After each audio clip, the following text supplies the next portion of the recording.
ओम नमः शिवाय प्रदोष व्रत भगवान शिव को समर्पित होता है, जो कि हर महीने की त्रयोदशी तिथि को रखा जाता है। हिंदू पंचांग के अनुसार जब भी त्रयोदशी तिथि शनिवार के दिन पड़ती है तो उसे शनि प्रदोष व्रत कहा जाता है और यह दिन भगवान शिव और न्याय के देवता शनिदेव को ही कृपा पाने के लिए सर्वश्रेष्ठ होता है। धार्मिक मान्यताओं के अनुसार शनिदेव महाराज को अपना गुरु और आराध्य मानते हैं। ऐसे में शनि प्रदोष व्रत पर भगवान शिव की पूजा करने से भगवान शिव और शनिदेव दोनों की कृपा प्राप्त होती है। जिन लोगों पर शनि की 7.5 या ढैया चल रही हो उनके लिए तो यह दिन वरदान के समान माना गया है। मान्यता है कि इस व्रत को संतान प्राप्ति का भी आशीर्वाद मिलता है और संतान के जीवन के कष्ट दूर होने पर भी की ऐसी भी मान्यता है। जो प्रिय श्रोताओं, आज की इस वीडियो में आप सुनने वाले हैं शनि प्रदोष व्रत की संपूर्ण कथाएं। आज है फाल्गुन मास के कृष्ण पक्ष की त्रयोदशी तिथि और आज 14 फरवरी शनिवार और आज प्रदोष व्रत की पूजा का मुख्य यानी शुभ मुहूर्त रहेगा शाम को 5:33 से 7:03 तक। तो पूजा शाम के समय करते हैं, तो इन कथाओं को प्रदोष काल के समय जरूर सुनिएगा। शनि प्रदोष व्रत की पौराणिक कथा के अनुसार एक बार भगवान शंकर और माता पार्वती जी साथ साथ पद यात्रा पर संसार के भ्रमण के लिए निकले। संसार में अनेक स्थानों पर घूमने के बाद एक देवी पार्वती जी थक गई और उन्होंने भगवान शंकर से थोड़ी देर विश्राम करने के लिए कहा। भगवान शिव ने विश्राम करने के लिए हामी भर दी और वे फिर दोनों एक बड़े से पीपल के पेड़ के नीचे छांव में बैठ गए। थोड़ी ही देर बाद भगवान शिव अपनी करवट बदल लेते हैं, लेकिन माता पार्वती की नजर उन चींटियों की कतार पर टिकी हुई थी जो एक जगह से दूसरी जगह पर रिगड़ती जा रही थी। चींटियों के बीच के रास्ते में पड़ा एक रेंगने वाला कीड़ा, जिसे वे चींटियां लगातार चलते हुए काट रही थी। वह कीड़ा अपनी रक्षा में असमर्थ था, क्योंकि चींटियां बहुत सारी थी और कीड़े को इस तरह चींटियों के काटने से अत्यधिक पीड़ा हो रही थी। वह अपनी रक्षा के लिए छटपटा रहा था। माता पार्वती ने यह दृश्य देखकर दुखी होने लगी।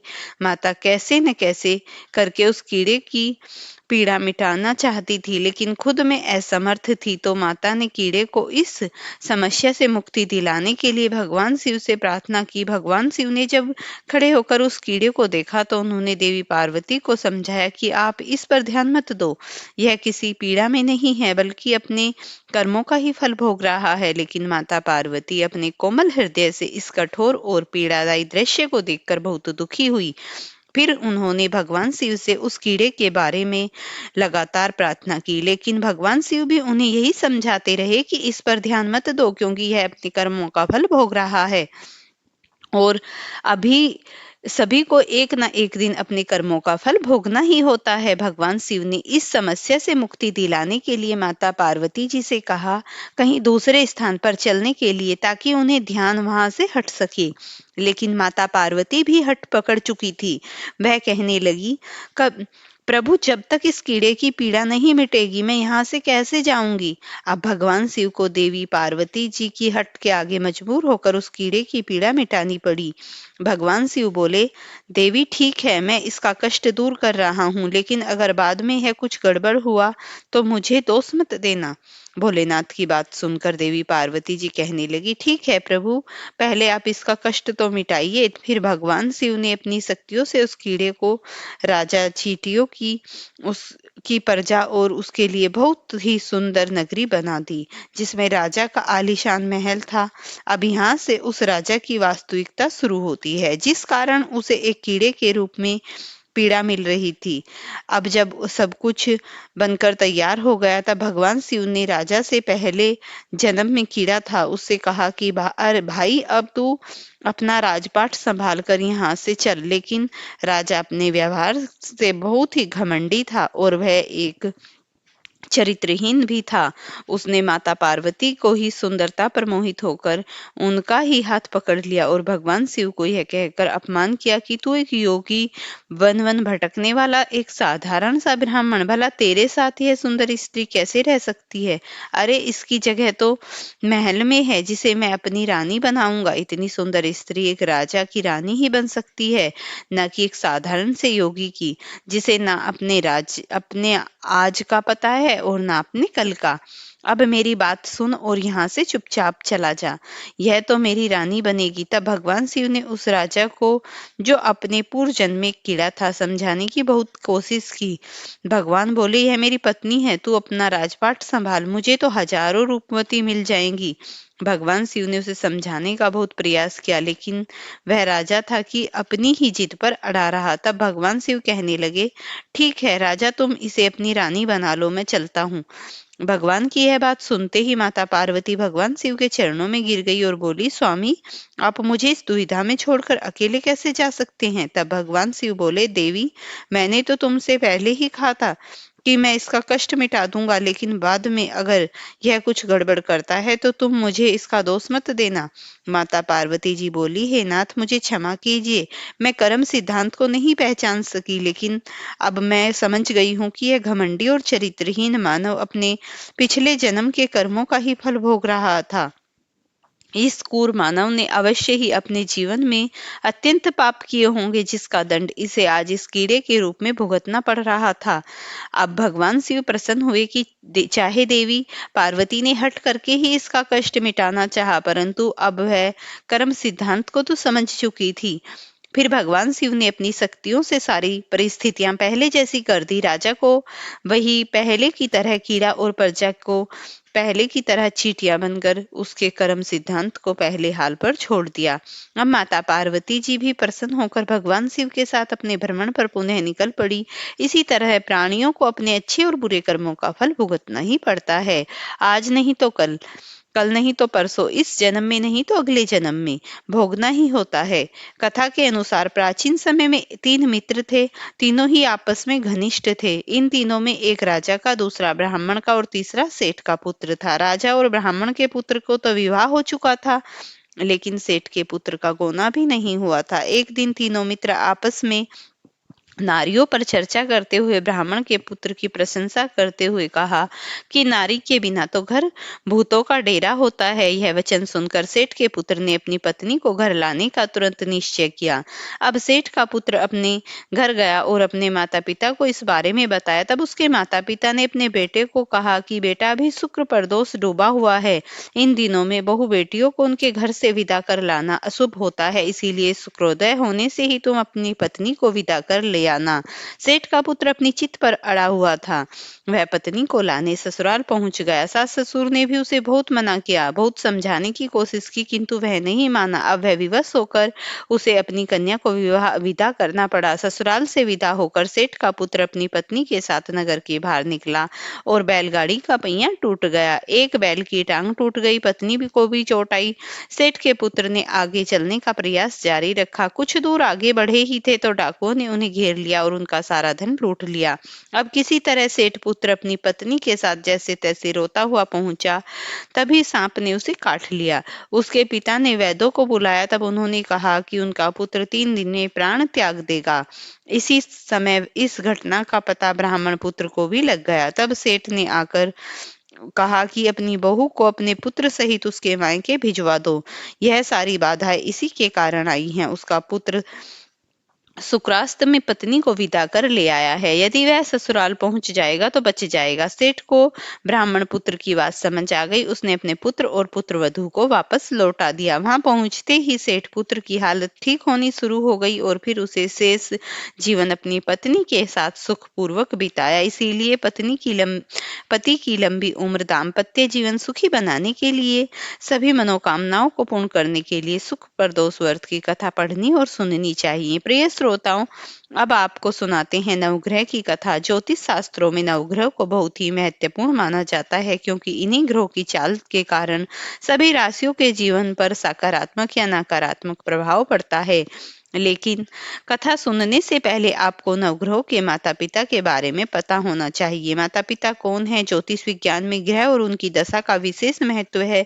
यह सभी नवग्रहों में किसी न किसी क्षेत्र में शिक्षा, ज्ञान, धन लाभ, हानि इसका प्रतिनिधित्व करते हैं। सबसे पहले ग्रह की बात करते हैं। सूर्यदेव के पिता का नाम कश्यप है और उनकी माता का नाम अदिति है।